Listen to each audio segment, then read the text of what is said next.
Praise the Lord. मैं प्रभु दास pastor James गिलतोबा।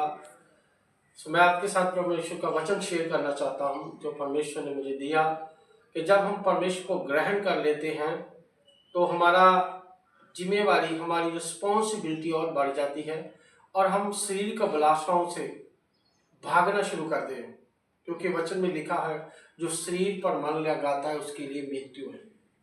तो जब हम मसीह को ग्रहण कर लेते हैं, हम दिन रात यही प्रार्थना करें कि परमेश्वर हमारी आत्मिक उन्नति के लिए हमारी मदद कर।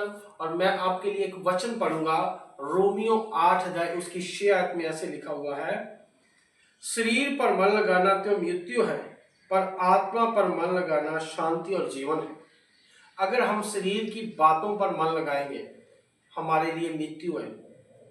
और हम देखें अपने आप को, अगर हमारा ध्यान लोगों की तरफ है, लोग किस तरह अपने आप को वेयरिंग कर रहे हैं, किस तरह अपने आप को डिफेस कर रहे हैं, हमें उनसे अलग रहना है। हमें परमेश्वर की सुंदरता को आगे रखना है कि परमेश्वर हमारे बीच में से नजर आए। और मेरे बहन भाइयों, अगर हम शरीर पर मन लगाएंगे तो हमारे लिए मृत्यु है। और आगे क्या कहता है आत्मा पर मन लगाना जीवन और शांति है। जिसके अंदर पवित्र आत्मा होगा, जो पवित्र आत्मा से भरा होगा, वो शांति से भरा होगा। उसके अंदर शांति होगी, उसके अंदर किसी भी बात की चिंता नहीं होगी। और आगे क्या कहता है, क्योंकि शरीर पर मन लगाना तो परमेश्वर से बैर रखना है। अगर हम शरीर की बात सुनेंगे तो परमेश्वर से हमारा बैर है। वो हमारी प्रार्थना की ओर कभी ध्यान नहीं देगा और जो भी हम करना चाहेंगे वो नहीं कर सकेंगे।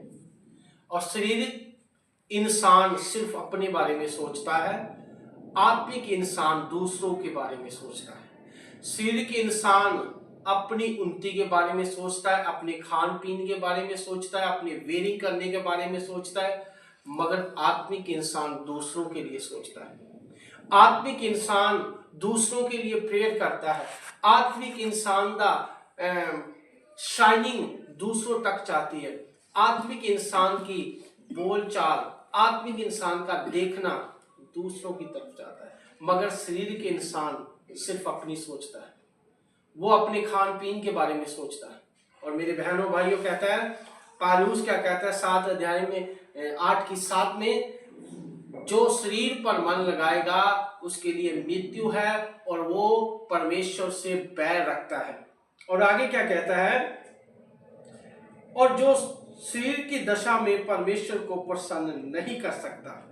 हम जितनी मर्जी भक्ति करें, वो कहता है शारीरिक इंसान परमेश्वर को कभी प्रसन्न नहीं कर सकता। हालेलुया। अगर हम शारीरिक हैं, परमेश्वर हमारी तरफ कभी ध्यान नहीं देगा, हमारी तरफ कभी भी हमारी गरीबी को दूर नहीं करेगा, कभी भी हमारे बिजनेस को कभी भी वो ग्रो नहीं करेगा। अगर हम आत्मिक हैं, हमें जब आत्मिक हम बन जाते हैं, आत्मिक जीवन हमारा हो जाता है, परमेश्वर सबसे पहले हमें शांति देता है। और अगर हम में शांति आ गई तो परमेश्वर ने आपके हर बिजनेस को, आपके हर कारोबार को, आपकी हर चीज को ब्लेस कर देना है। तो इसलिए मेरे बहनों भाइयों, शरीर पर मन लगाना तो क्या है, मृत्यु है। बाइबल कहती है सुंदरता छल है, मगर जो भक्ति करते हैं परमेश्वर की नजर में वो बहुमूल्य हैं।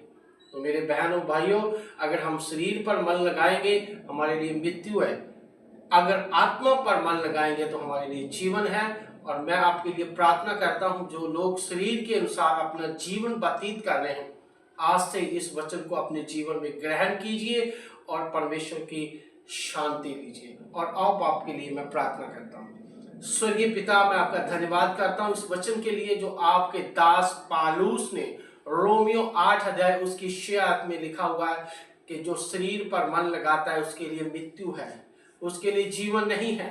अगर आत्मिक इंसान के लिए जीवन और शांति है मेरे पिता परमेश्वर, आज संसार जो है वो शरीर पर मन लगा रहा है, तो मेरे पिता परमेश्वर आज का वचन के द्वारा परमेश्वर, आज के इस वचन के द्वारा पिता परमेश्वर को शांति मिल चुकी है और तेरी महिमा उनके जीवन में प्रकट हो चुकी है। यीशु के नाम से।